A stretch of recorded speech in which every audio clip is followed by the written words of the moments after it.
Welcome to the last breakfast. Please enjoy the video. You start by building the base. Pick a broth that matches the meal.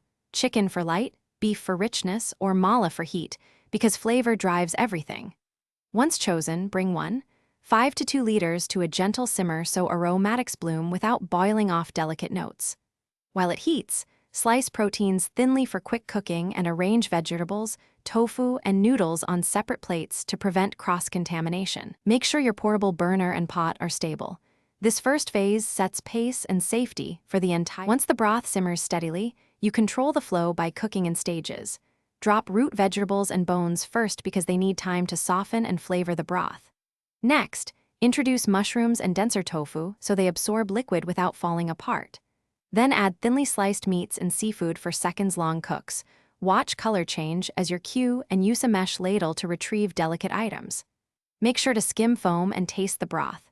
Adjust salt, chili, or acidity to balance as the pot concentrates flavors.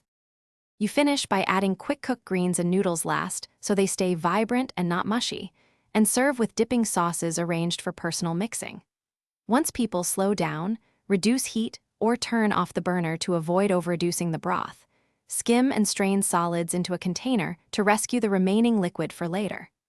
If the broth becomes too salty or intense, dilute with plain water or unsalted stock and retaste. This simple adjustment restores balance without losing the meal's essence. Thanks for watching. If this was helpful, leave a like and consider subscribing. See you next time.